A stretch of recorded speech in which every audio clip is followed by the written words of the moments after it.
That was Sian Sodima Fona Nanyame, San Nanso so Odia Chauma, Sayamrania Messian Wadi.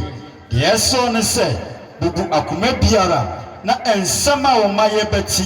Yentimi from Mopra, our Nansen Bonivia Simon. Na se Anchana Savotiamu say, there were 33 the Finia Fia, and Kawama Yadi Osepo, Ababa Bishia Uvi. And I was 6 Empire, or a Chinkwa Panazoti Sudimu. Amen. Out of 4 last 2 weeks, Naminu Esusu Assembly Home, or see Onia for Assem Eche. Now, all the Assembly on Fashi and Cheye. And last week, and I can hear 2 additional so, Nanso so. ECG for no Echi or more Ekania, a Bray share. Jumedino aseno na ye to so ne edi amawo ene adusua me no usua no watu ni din se odo ye no do ye ho se medowo a edin se me ye opone se medowo a edin se me de ho asem ebe hyemi mo enti Roman 4:1 eti ye dumienu yimu ye edu enwotwe no Romans chapter 12 verse number 18 Yenti asema twasem no edemaye ose se ebetumi a momma famu de monini panyina entena asomdwe mu se ebetumi a yenya famu de enka yenini panyina entena ewo asomdwe mu okwan be ne ebefa so a yenini panyina betena wo asomdwe mu onuadofo eya asembisa me bisaw anwumre yi ekwan benso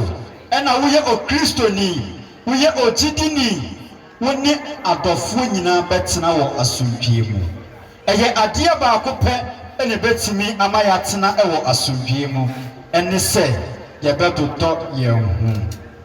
ene se ye betotɔ ye hu orofo se odomi na mesome dɔwa edin se meye opone se odomi na mesome dɔwa edin se me do ho asem ebe hyemi mu enti enanwumre de metwe wadwen ade asisu ne se momma ye no do ye ho momma ye no do ye ho na twosem ne se odo katabone nyina so okwan be na odo fa so katabone so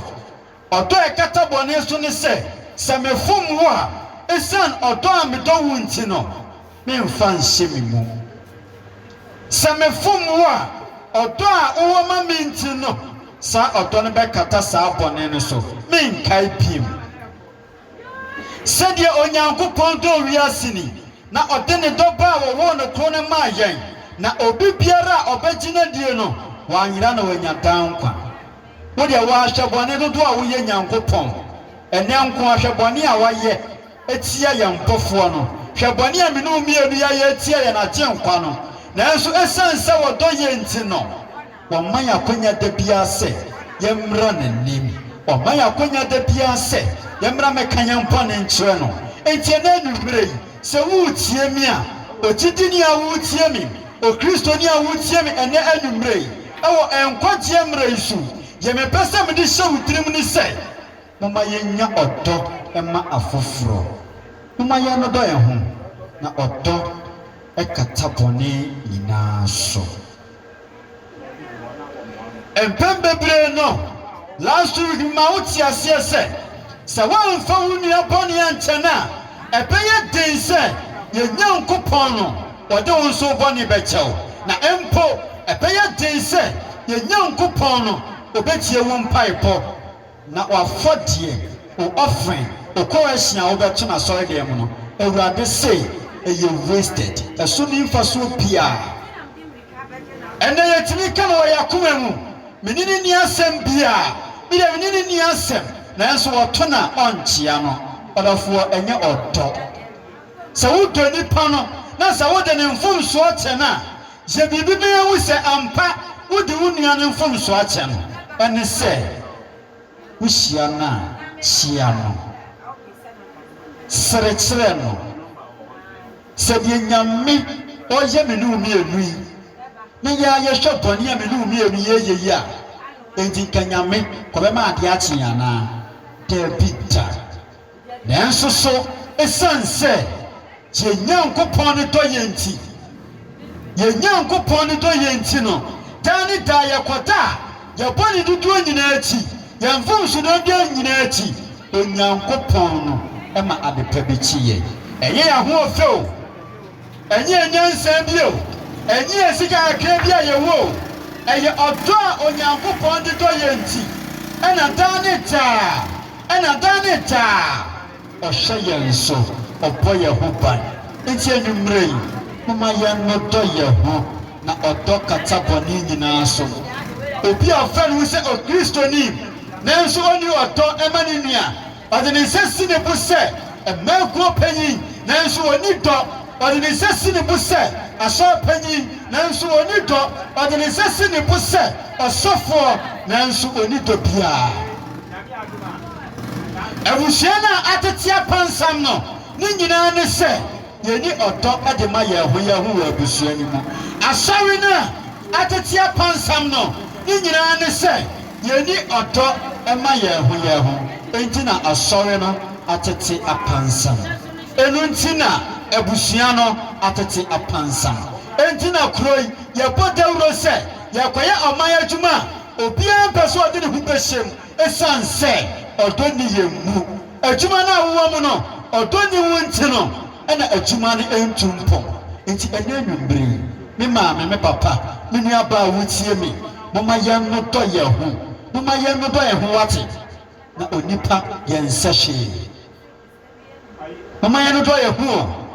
mama ye mfa ayaka enhihye ye mu mama ye mfa anitan enhihye ye mu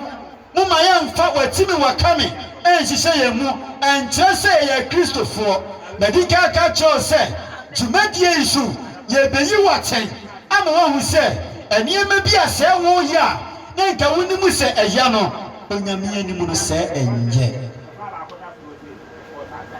Number 4, John chapter 4, 1 John chapter 4, verse number 12.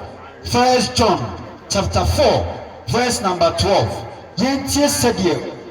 Joseph no edemaye. O say, obi ehuru onyankopon pen. Se yedodo ye ho a, na onyankopon ati ye mu. Na ne do no ewie peye ewo ye mu. Minu mienu yehu onyankopon da. Minu mienu ye hia onyankopon da. Se Yesu Kristo nie ana onyankopon nie. Se oye tuntum, se oye kokko, se oye tenten, se oye tietia. Minu mienu yehu onyankopon da. Na se besi yehu onyankopon wo ye mu dia. Ene enne alisuane de mayen. Joseph de mayen se je no dodo ye ho. Se ye dodo ye ho a ene tire se onyankopon oti yemu. Enti wuni to no enumire Joseph pese oti ase se onyankopon onti wumu. Enti na wuni ya no ofom wo no wentimi amfa nchem. Enti na odofo na woto mantamu no oka sa kasa ne tia wo no odo eni wumu no e tire se onyankopon ti wumu. Esense onyankopon ti wumu nti no ena eye de ma wo se wodi onuane pone be che no ene nwumbre mama yenya odo orafo mama yenya odo mama yenu dodo ye ho sa watimi wakame mempene no orafo ebre bi bepa wodi ni nyina betu ho ebre bi bepa ni nyina oso emma emfaso bia odo suban say na odo ni suban esitie. 1 Corinthians chapter 13, verse number 4 and 5. 1 Corinthians chapter 13, verse number 4 and 5. Yensha said ye odo ni suban etie. For ne say odo ewo abodotere. Obia odo tini mu. Obia onyankopon tini mu no owo abodotere. Ni pot cherry. Fu onye obia ne bufu ntente onye obia wo ye na ne ketu abira ne buafu wo ye wote saa unye Kristo ni papa adiki tuwa bi na odi obu ofu wodi achesa uni abotre enumere Joseph Mount ase odo enti wo mu se wodo so nti wo mu dia eni onyankopon so nti wo mu ye to su bi no ase ni yemu ye odo ni yemu ye ene yetrimu dendenden yetrimu dendenden adima o Kristo ni se obeyini nua papa ene wiase mo ten akane no ani na nanu tie kurase no eya me ta akane da bia se ponya grupe abusia efie mu obia no aduane na ye mmofrai ye kuta ye nchansi ne dia akofie bi mu akoti aduane abeti nanso ene bisa ho se saa do yewe eda so wo ho ana eni ho pie ni yamu ye nanso sie bi se ye ho se ye yamu ye ana ele ye papa ma obia obetimi ye papa eso dia ma ye ene ye papa ye na koye se medeketwa ekodi kese onofuo enumrei wote saa Bible se Mount ase se onyankopon onti wo mu nti wo unye Kristo ni papa mama yentene yensem ma mobrofo mama yentene yensem ma afoforo se onyankopon ato wonsem a enya wonko awonti ene onyankopon de se sikari nyina ma wo tapi odi afoforo sika hye obotom odi afoforo sika bo obosoa no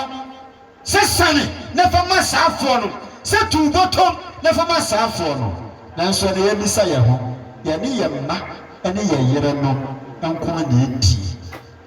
nye Kristo ni papa tena wonsem ma afoforo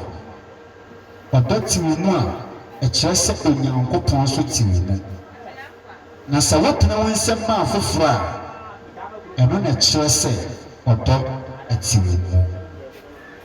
odo suban ba ko ne se odo enye ahoye a odo na ni mmere brade obi a wo odo obi onyankopon ti ni mu no na ni mmere brade onye ahoye a eka anonko na nke yonko ne dia na ni brebrade saa wote saa unye Kristo ni papa onyankopon so nti wo mu enti anumrei Bible na eyi waten madika aka cho se dwumadie ya to ni din se enkwagye mre eya nkwagye mre o se wo pese wonya nkwagye a efie da numre bia fa waso famie ne tie ensem a ye ka no information center ano na ebebuo eyi waten ama watimi atwe ho afuru uponi bi na ma Kristo pia Yesu bana opa no wo mani ti se ogwama biemo wo pani se awenati enane odombro enane nkwagye daw ebia na wuti nsem yi wunti nsem yi biemo ebia na wutie mi wuntie mi biemo odofo wutie mi enanyumrei se wuni odo a ma odo metina wo mu esanse odo ti wo mu a ena kire se Kristo anase onyankopon nsoso eti wo mu odo enya ahokyere odo onkyere ne ho nyankopon ti wo mu a wonkyere wo ho yesi ne hirimu pon o tete ne ho o tete ho akyere hwan o Kristo ni enya saa o Kristo ni kani panyina ben no o Kristo ni enkyere ne ho eya soso kyere ho ababawa eya soso kyere ho me maame a wonya entoma baako bi a wudi na adane wo se wa wo ni woga asore da mu onko na wote dressing maame papa mini aba ma wotie menumre enkwagye mre iso me pese me twe wa di si bibi so na wotie ase ese sa odo aya ka no twose mu no odo na nkasa ne onyankopon edi se odo ti wo mu a onyankopon so eti wo mu se de John eti maaye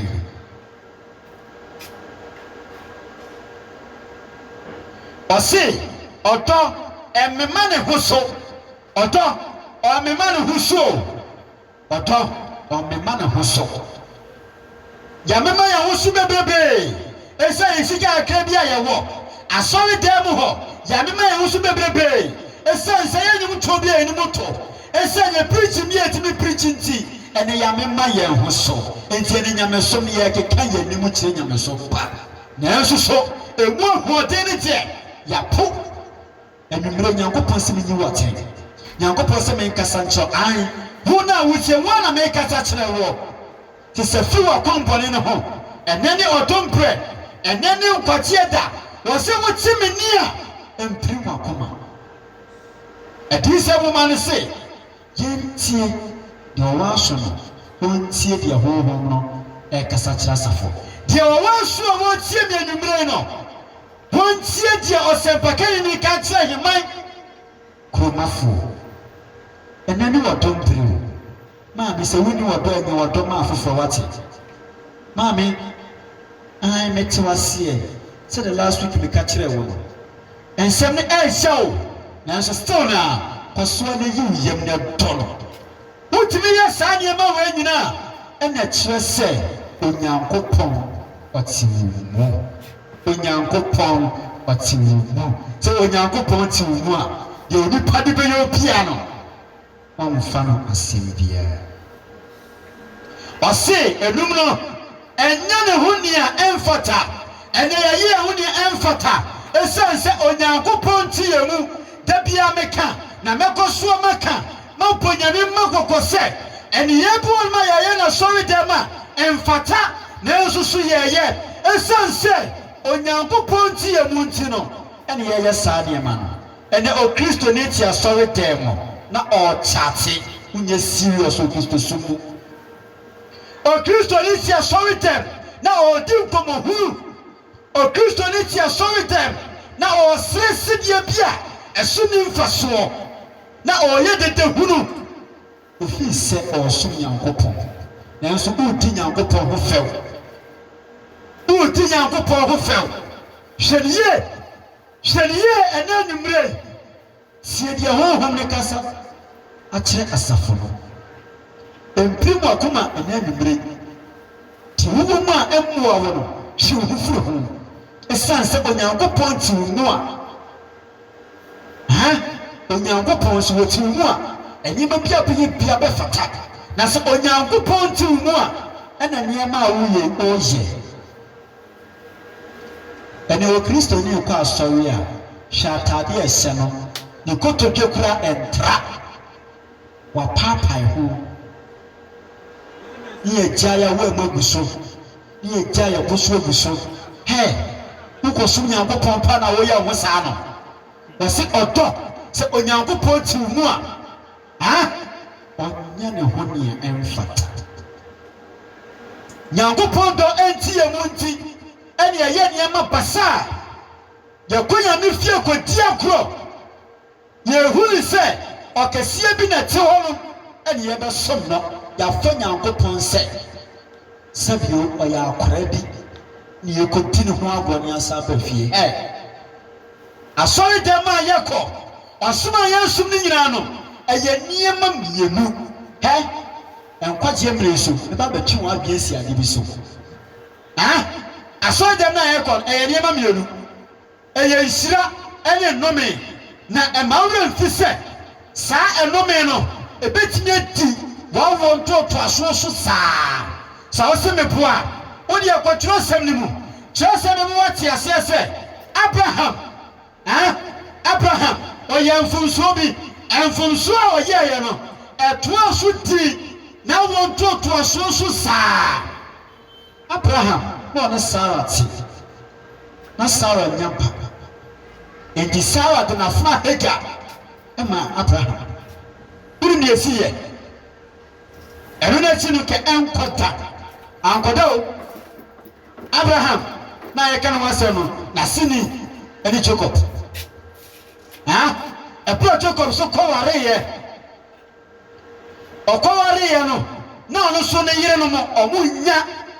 awoɔ enti ɛkɔbaa sɛ ɔmo de ɔmo mfra no mo ɛbɛma no na wɔne ɔmo avo ɛkɔfa ɔhaw bebree ɛkɔfa ma ne bebrebe ɛkɔkɔkɔkɔ du sɛ ivi ruby a na wɔyɛ ne ba ɔsan ne papa yere ɛkɔtaa Jude a na ɔno nso so ana Juda na ɔno nso so na ɔyɛ ne pa no tie ha ye ɔno nso ɛkɔkɔ du sɛ ɔno kora deɛ ɔne deɛ naase o ɔne naase ɛna ɛkɔkɔtaa yɛ ka bibi akyerɛ wo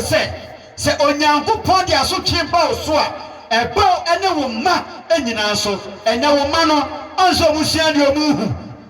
o ma na kɔ sukuu saa yɛakyerɛ ɔmɔdeɛ saa nanso still na mmɔfra no hu ɛyɛ sɛ mmɔfra no na abɔ maame papa ebia wɔ mfomsuo bi akɔyɛ na sɔre dɛm ɛho asotwe ɛna onyankopɔn de ma wo ma no mfomsuo bi akɔyɛ na sɔre dɛm wɔni amɔhofu bi akɔyɛ na sɔre dɛm ɛna onyankopɔn de saa mfomsuo no aba wo ma no wɔ busua so ɔnsa wo ma no ɔtea ɔmo a ɛntea ɛsiane sɛ asɔre dɛm mfa ne die ma nyankopɔn ti na wo ma so ayɛ asoɔden no ɛnɛ sesa w'adwen pɔmpa yɛ ne nyame mfa bɔ ne nkyɛw na wo ma no nso so ɔnsesa wɔ n'adwen ɔdɔ ɛte wo mu a woyɛ nneɛma ɛbɛhyɛ kristo animuonyam ɔse ɔnhyehyɛ nea ɛyɛ ɔno nko ara ne dea ɔdɔ sɛ obi ɔdɔ tene mu ne nyankopɔn tene mu a daa ne daa ɔpere sɛ afoforɔ so bɛnya bi ɛnti saafoɔ no yɛ nkɔɔfo a ɔmudi ma afoforɔ anɔpa awia anwummerɛ adasuo mu bisaa wo sɛ wofrɛ wo sɛ kristoni nanso wodi ma afoforɔ anaa ansa wɔkɔda a wonkɔ na abɔ mpayɛ fa wonkɔ na abɔ mpayɛ sɛ awurade ma wɔdima nyɛ yie wɔbɔ bia ma afoforɔ da bɛn na akɔ nkotodwe anim a wode heman kuro yi a wotimi kura kɔ nyankopɔn anim da bɛn na akɔ nkotodwe anim a wode heman kuro yi mu hene ɛkɔ akɔ mpaebɔ mu da biara wohyehyɛ deɛ wo nkɔn bɛnya wonyɛ kristoni papa ne deɛ wɔtwe ne nua ho kristoni papa ne deɛ wɔbɔ mpayɛ ma ne nua wɔdi ma ne nua ɛne anwummere di ma afoforɔ ɔse ne bo ɛha no ɔmfa bɔne ɛnhyɛ ne yam hallelujah obi onyankopɔn ti ne mu no ɔmfa bɔne yɛ dɛn ɛnhyɛ ne yam na mebisa wo ɛne obi ho asɛm nhyɛ wo mu anaa ɛne obi ho asɛm hyɛ wo mu enti wo nyankopɔn tena wo mu a ɛnyɛ yie nti anwummere sesa w'adwen ɛnɛ ne ɔdɔmberɛ ɛnɛ ne nkwakyeɛ da wote me ne ɛnnɛ yi a mpim wakoma ebi ɛnɛ a wotie mi na wontie mi biom o ebi ɛnɛ a wote me nkɛn na wonte me nkɛ biom enti mɛnɛ ɛnyɛ nkwakyeɛ da ho adeɛ kyeɛ bi a onyankopɔn hwehwɛ sɛ nyankopɔn ɛhwehwɛ sɛ mene wo mmienu ɛbɛsesa yɛn atwe John chapter 15 verse number 12 near Champiko 14 Yohane Asempa eti dunum emu aye tumienu near the ko etunan yenti sɛdeɛ kyerɛsɛm no ɛtemaayɛ yenti a bibia ni a mepɛsɛ kyerɛsɛm na ma wote aseɛ no na wankeka sɛ Asempa kani na ɔkasa information center no ɔde n'agye na ɛkasa ɔde nimdeɛ na ɛkasa nanso so mepɛsɛ ma ate aseɛ sɛ nea kyerɛsɛm sɛ menka nkyerɛ onwummerɛ no ɛna mɛka akyerɛ wo ɔse yɛi ne masɛdeɛ sɛ monodɔdodɔ mo ho sɛdeɛ medɔɔ mo no wei ne masɛdeɛ Awurade si wei ne mmara ɛne sɛ yɛn dodɔ yɛn ho wɔtimi wɔkame mpapaamu kunsu ayaka yɛnyi saa nneɛma no nyinaa mfiri hɔ na yɛn dodɔ yɛn ho sɛdeɛ ɔdɔɔ yɛn no ɔdɔɔ yɛn wɔ he ɛberɛ a yɛyɛ pɔne no na yɛnyɛ dwankɔbea yɛnya ɔkyefoɔ no ɔse sɛdeɛ Onyankopɔn dɔɔ wiase ni yɛka wiase a mekae sɛ ɔsɛmpakani bi ne akasa wiki mu ɛna wakyerɛ yɛn ewiase yɛka wiase a ɛyɛ yɛn nipa yɛ yɛtiwi ɛne yɛyɛ wiase no yɛn nipa efi asase so a wɛn yɛmfɛ ne wiase bi te sɛdeɛ Onyankopɔn dɔɔ me ne wo mmienu enti yɛn no tɔ yɛn so yɛn ho yɛn ho amen yɛn no dɛ ho ate wɔse nea ɔbɛka sɛ ɔdɔ Onyankopɔn na ɔtan ne nua no saa nipa no ɔyɛ torofoɔ yɛn si ne sɛ ɔnka nokorɛ na mmom deɛ ɔdɔ ne nua no ɔne dɔ Onyankopɔn ɔse sɛ moyɛ deɛ mahyɛ mo a ɛna mobɛyɛ me namfo maame papa me nua baa nua bɛrima Onyankopɔn sɛ menka nkyerɛ sɛ yɛdodɔdodɔ yɛn ho a ɛne yɛbɛtumi ayɛ n'adamfo sɛ yɛadodɔdodɔ yɛn ho deɛ a Onyankopɔn ɔmfa yɛ adamfoɔ da Onyankopɔn ne yɛnni ayɔnkofa biara ɛsiane sɛ yɛdodɔdodɔ yɛn ho a na kyerɛ sɛ Onyankopɔn tie mu enti medɔ me nua a ɛna kyerɛ sɛ medɔ Onyankopɔn sɛ mefa me nua adamfoɔ a ɛna kyerɛ sɛ mafa Onyankopɔn adamfoɔ na sɛ mamfa me nua adamfoɔ na ade bi ɔde ayɛ me nti mene na yɛ aka anwummerɛ ɔne Nyankopɔn na ayɛ aka anwummerɛ ɔne Nyankopɔn na ayɛ aka ɛnyɛ wo nua na ayɛ aka o ɛyɛ Onyankopɔn na wɔne no ayɛ aka nti hyɛ no nso sɛ wodi wo nua atɛm a ɛyɛ Onyankopɔn na wɔdi n'atɛm sɛ wokasa tia wo nua a ɛyɛ Onyankopɔn na wakasa tia no me nua wei deɛ menye ne nkasa biom ɔyɛ nsuo kura ne nsɛ binom wobɛ sɛ ɔkyerɛ sɛ Nyankopɔn ɔyɛ nsuo kura wo nsɛ binom nanso Nyankopɔn nsuo na daa ne daa wo nom maame wonsuro nyame wɔ ho womfɛre nyame anwummerɛ ɛsesa wo atwe ɛnɛ a tɛkyerɛma da abadwie na mogya wodi wo mu afusane ɛna awɔ akonya sɛ ɔbɛsesa wo atwe ɛnɛ ka ho a wontumi ɛnsesa w'atwe epie sɛ yɛka wo nsa egu wo po na sɛ Yesu egya wo a atwensakyerɛ ne hɔ ɛma wo pie Yohane etie yɛ etunson yimu a Yohane etie yɛ etunum yimu a ɛyɛ etunson yɛde yɛ asɛm nyinaa ɛpɛ wieɛ no Yohane asɛmpa no etiri etunum yimu a ɛyɛ etunson John chapter 15 verse number 17 yɛntie sɛdeɛ twerɛsɛm no aka ɛde ama yɛ ɔse yɛn na mahyɛ mo tie o Nyankopɔn na ɛkasa wɔ ha yi no yɛn na mahyɛ mo sɛ monnodɔ mo ho hallelujah wei na Onyankopɔn hyɛ yɛ o sɛ yɛnnodɔ yɛn ho enti no ɔkɔkɔ bi sɛ Onyankopɔn sɛ mmara no deɛ na ɛyɛ kɛseɛ ɔsɛ dɔ Owurade Onyankopɔn na dɔ wo yɔnko sɛ wo ho sɛ medɔ me yɔnko a ɛɛden sɛ mɛyɛ ne bɔne sɛ medɔ me yɔnko a ɛɛden sɛ mede ne ho asɛm bɛhyɛ me mu ɛsiane sɛ ɔsɛ ɔdɔ ɔmfa bɔne nhyɛ ne yam ɔdɔ ɔmfa bɔne nhyɛ ne yam ɔde bɔne kyɛ me nua bɛfo a wotie me numere ɛnɛ ne nkwagye da no ɛnɛ ne ɔdɔ mpere sɛ wo nua bi ho asɛm hyɛ wo tiri mu a anwummerɛ mɛtu wo fo sɛ fa bɔne kyɛ ɛsiane sɛ wode bɔne kyɛ a ɛna kyerɛ sɛ Onyankopɔn te wo mu Yahweh ɔnte n'anim nkyerɛ Elohim ɔmmie kwan ma wo bɔne so bi a wokuta mu biara no ɛna anwummerɛ yɛsrɛ ɔdomfoɔ no mmɔborɔhufoɔ Nyankopɔn no totokɔtwere Nyankopɔn a yɛtutu a yɛkɔtwere no sɛ ɔhu yɛ mmɔbɔ no ɔnyi yɛmfiri yɛn bɔne mu ne din ne counselor ɔsaagyefo da sɛ nɛ ɔdɔm no de adom bi saa dɔm yɛn a yɛbɛsɛ ahyia na yɛde nkwagyeɛ mmerɛ asan so